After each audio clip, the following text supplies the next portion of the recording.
উমানন্দ মন্দিৰত উপস্থিত গুৱাহাটী লোকসভা সমষ্টিৰ নৱনিৰ্বাচিত সাংসদ বিজুলী কলিতা মেধি আজি পুৱাই গুৱাহাটী কাছাৰী ঘাটেৰ স্বামীৰ লগত উমানন্দত উপস্থিত হয় সাংসদগৰাকী। সাংসদ হিচাপে শপত গ্ৰহণৰ পূৰ্বে উমানন্দ প্ৰভুৰ ওচৰত পূজা অৰ্চনা দিয়ে সাংসদগৰাকীয়ে।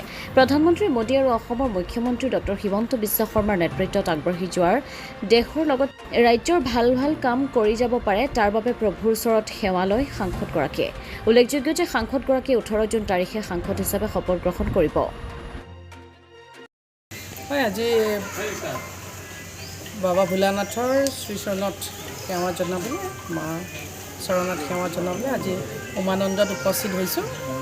আমাৰ কাৰ্যকৰ্তাসকল আছে আমাৰ লগত আৰু খুব ভাল লাগিলে, আশীৰ্বাদ ল'লোঁ ভগৱন্ত প্ৰভুৰ আৰু এক সুন্দৰ পৰিৱেশ আৰু বতৰেও খুব ভাল লাগিছে।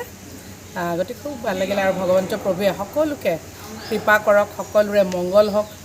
আমাৰ শ্ৰদ্ধাৰ নৰেন্দ্ৰ মোদী ডাঙৰীয়াৰ নেতৃত্বত শক্তিশালী চৰকাৰ এখন গঠন হৈছে। গতিকে ৰাইজৰ বাবে ভাল ভাল কাম যাতে আমি আগন্তুক দিনত কৰিব পাৰোঁ। ডক্টৰ হিমন্ত বিশ্ব শৰ্মা ডাঙৰীয়াৰ নেতৃত্বত আমাৰ যি ৰাজ্য চৰকাৰ চলি আছে, ৰাইজৰ কাৰণে দুইখন চৰকাৰে মিলি যাতে ৰাইজৰ উন্নয়নৰ কাৰণে, ভাৰতবৰ্ষৰ উন্নয়নৰ কাৰণে, অসমৰ উন্নয়নৰ কাৰণে যাতে কাম কৰি যাব পাৰোঁ, তাৰ বাবে ভগৱন্ত প্ৰভুৰ ওচৰত আশীৰ্বাদ বিচাৰিছোঁ আৰু সকলোৰে ভাল হওক তাকে কামনা কৰিছোঁ। গুৱাহাটীৰ পৰা হিৰকুৰ ৰিপৰ্ট, অমৃত নিউজ 24/7। অমৃত প্ৰবাহ অসমীয়া সাপ্তাহিক কাকতৰ ডিজিটেল সংস্কৰণ অমৃত নিউজ, সত্যৰ সন্ধানত অমৃত নিউজ।